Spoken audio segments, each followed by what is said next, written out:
everyone. Welcome back to the Aether Hub. I am Carolyn Page, here bringing you the lore of Magic the Gathering. Today we have a very special video for you, a huge Planeswalker profile examining the life and times of Azor.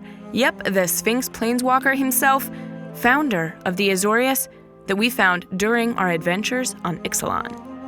But before we hop into today's video, let me just thank the channel's latest supporters on Patreon. You and the Vorthos army are the reason why the Aether Hub is the greatest Vorthos channel here on YouTube. Thank you so much to all of our latest supporters and our current supporters and our constant supporters. We love you all, and we couldn't do this without you.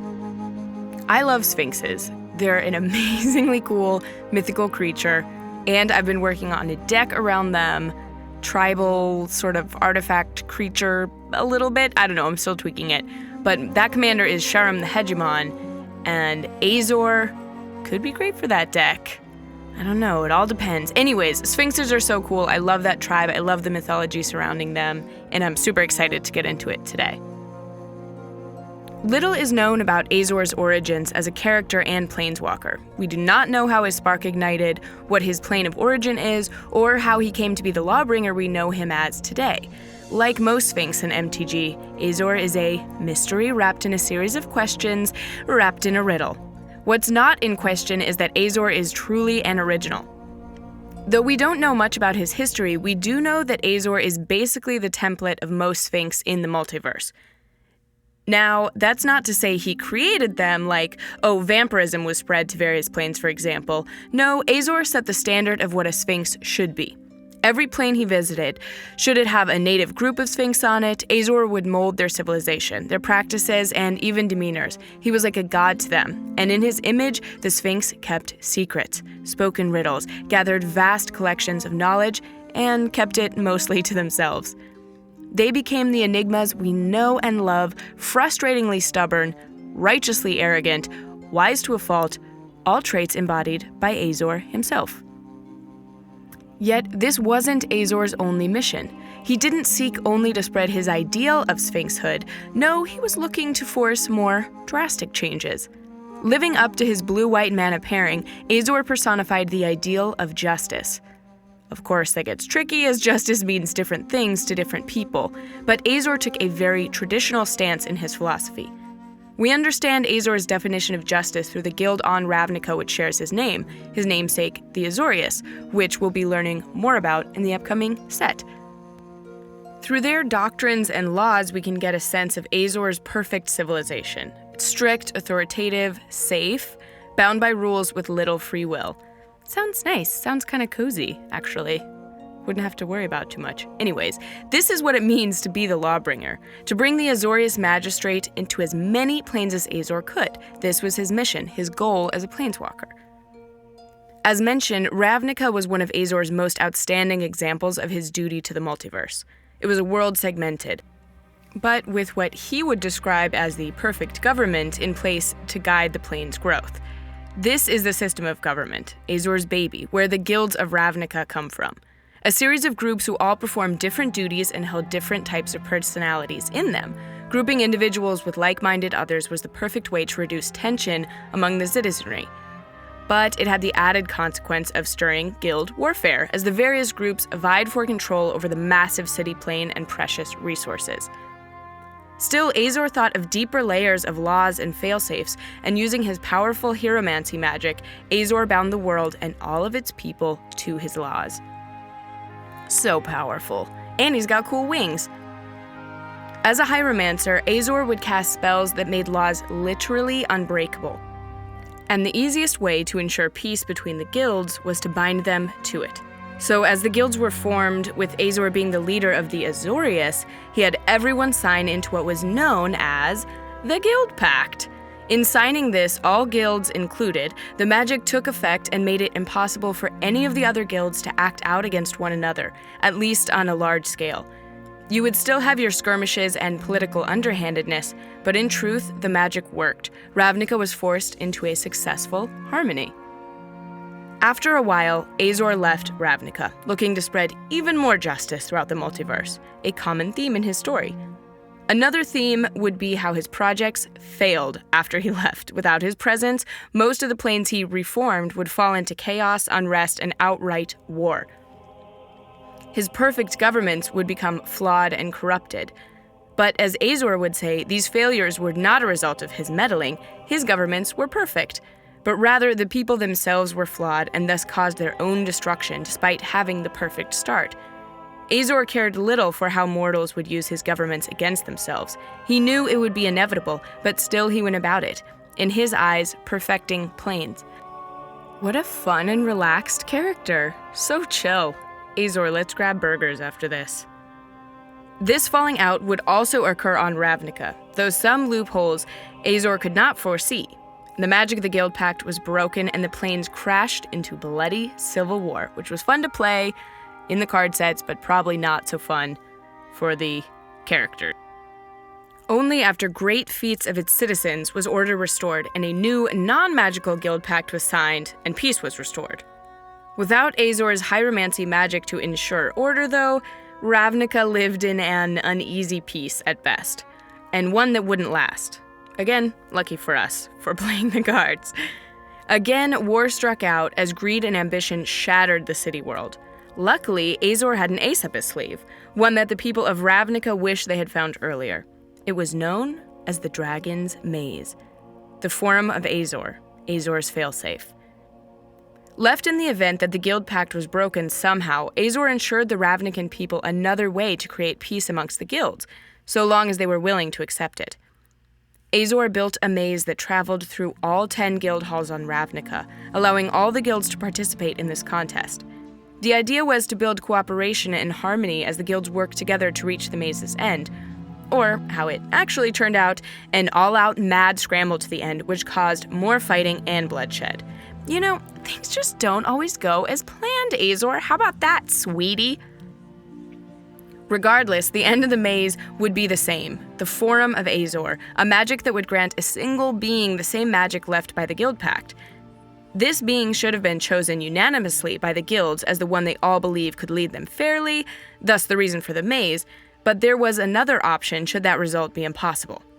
If the guilds could not select a single being, or there was none among them who could equally and fairly see the perspectives of all 10 guilds, the Forum would activate its second failsafe option, the Supreme Verdict.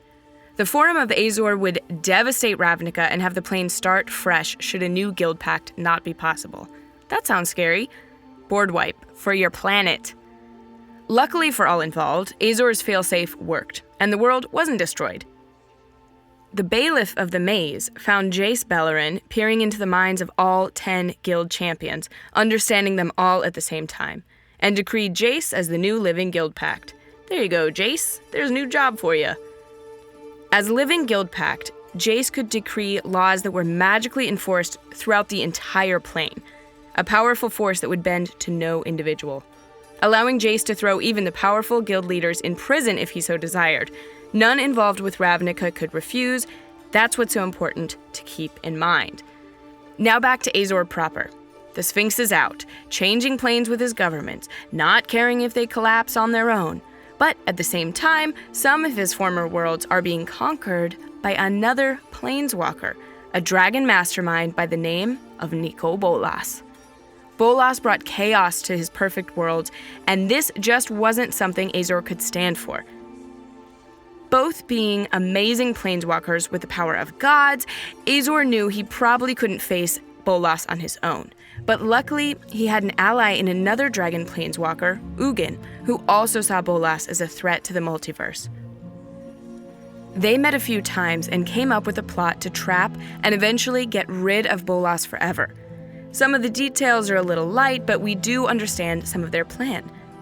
Azor would create a powerful artifact, known as the Immortal Sun, which would bind Bolas and any other planeswalker to whatever world the sun was located on. Once trapped, Ugin and Azor could get rid of Bolas. That seems pretty simple, right? Well, this much power needed to come from a powerful source, like the spark of a planeswalker. Azor sacrificed his own spark, confident Ugin could get him a new one somehow in order to stop Bolas. On the plane of Ixalan, Azor became a planeswalker no longer and forged the immortal sun, a device that gleamed with power that could stop a mad dragon planeswalker. Azor had not been to Ixalan before the sun's creation, but now he found himself stuck there. It was Ugin who was supposed to deliver on the next stage of their plan, luring Bolas to the world of Tarkir, Dragon Planet, giving Azor the signal, causing the immortal sun to forcibly pull Bolas onto and trapping him within Ixalan. Sadly, as you may know, spoiler alert, Azor's friend never made good on his end. Their plan was discovered and Ugin was killed by Bolas, who stayed far away from Ixalan, knowing the immortal sun could trap him there. And Azor was left on Ixalan for centuries. One of the reasons Azor picked Ixalan is because he'd not built a government there yet, his favorite thing. Should things go as bad as they did, at least he could have one last project, right? Well, he had all the time in the world now, but as history has proven, maintaining order is not as easy as it sounds. Without his hieromancy, he couldn't make laws literally unbreakable anymore. So he leveled the immortal sun itself in hopes that it would be used by the people for a just cause. He first gave the immortal sun's blessing to the humans of Torrezon, believing their piety would make for great leaders, worthy of ruling and governing Ixalan. Sadly, surprise, surprise, they didn't live up to Azor's hype. And once they had the immortal sun and a little bit of vampirism thrown in as well, their righteous crusade got a little, crusady. They conquered the whole of their continent, forcing humans into isolation as random pirate bands. Azor thought this was getting a tad out of hand, so he flew over there and took his gift back. Mean, rude.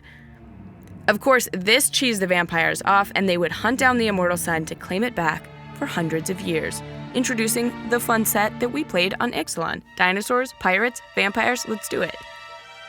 Azor had grown cold on Ixalan, not believing any to be truly worthy to possess the immortal sun. On the island of Ixalan, the same name as the plane, Azor did find a group of merfolk known as the River Heralds. This group was noble and naturalistic, a group worthy to hold the secret of the immortal sun and protect it, but not control it outright.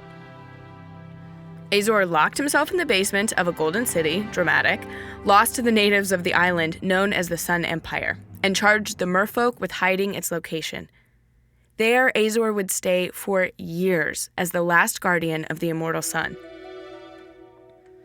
Of course, the rumors of this immortal sun and its power would percolate throughout the plane and create another mad scramble. Man, Azor is really good at that. It also put the artifact again on Nicol Bolas' radar. A disc that prevented planeswalking would be great for his own dastardly plans. So, Bolas sent an agent, the planeswalker Gorgon Vraska, there to fetch it for him. This is the basis for the storyline in Ixalan and Rivals of Ixalan. Vraska is the best. I love her. I can't wait to read more about her and play more of her cards.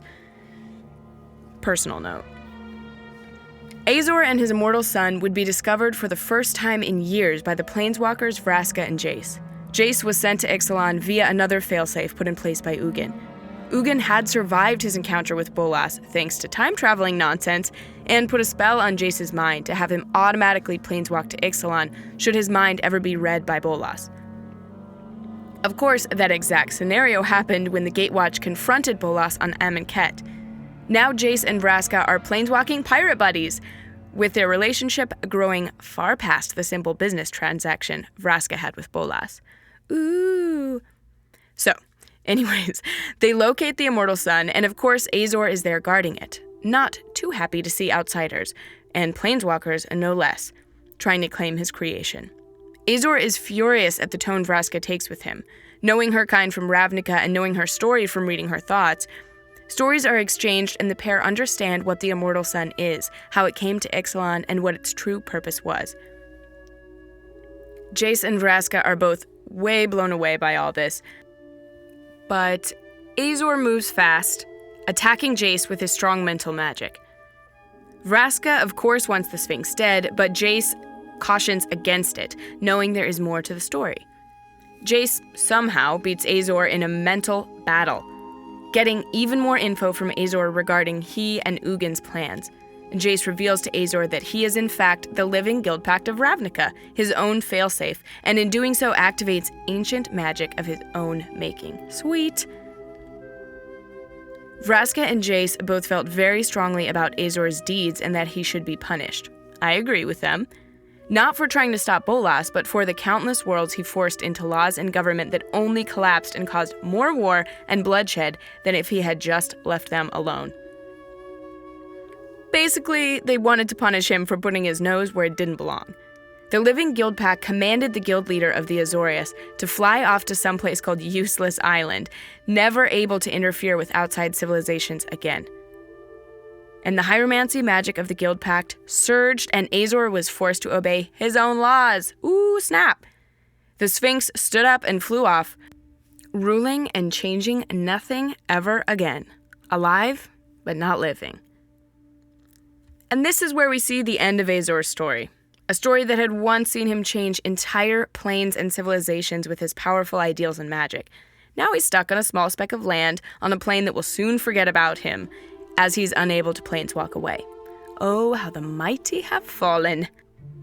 I, for one, would love to hear a little bit more about Azor. He's a character behind so much myth and legend in the MTG Vorthos community. We've heard his name, seen his influence over so many different sets and storylines, and this is how it ends? He was Ugin's friend. They were trying to save the multiverse. Hell, he was even a potential ally to Jace and the Guild Pact, which would be very relevant at this current moment. Still, Jace sent the Sphinx to a pile of dirt to be of no use, not to mention he bested one of the most powerful mind mages in all of MTG history. And not even using his powers as the Guild Pact. Really?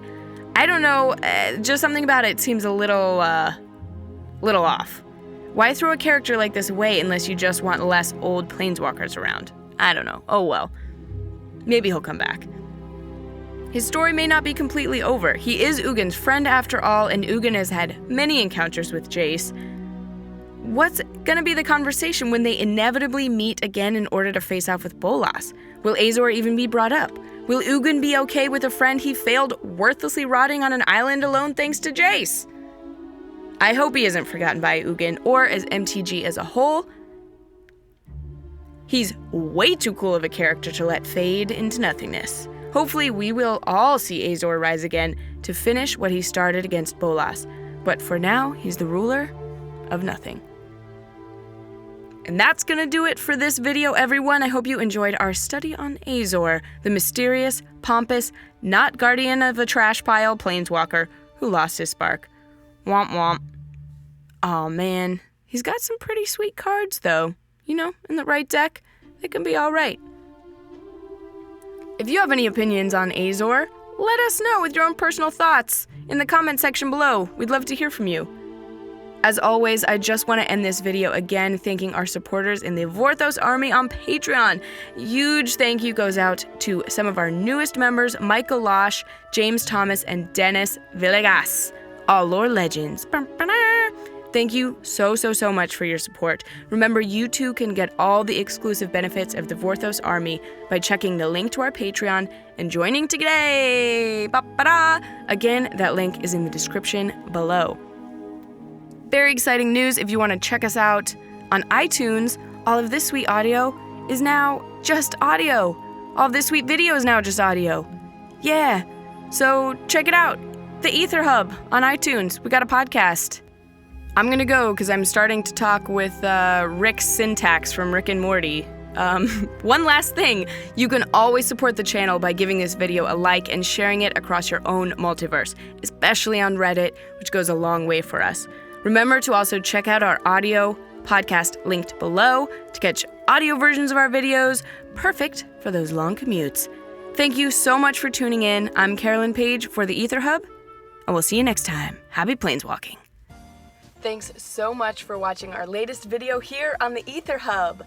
Our channel only exists thanks to fans like you and those who've joined the Vorthos Army over in Patreon. Many thanks to our latest supporters, David Coulterman, Peter Jadalrab, Anton Thorne, Daniel Vincent, and Marcirio Pajeo. Welcome to the Vorthos Army! The same goes for all of the lore legends that you see in the credits, the supporters who make this channel possible. As always, thanks so much for watching today. I'm Carolyn Page, and you are the Vorthos Army.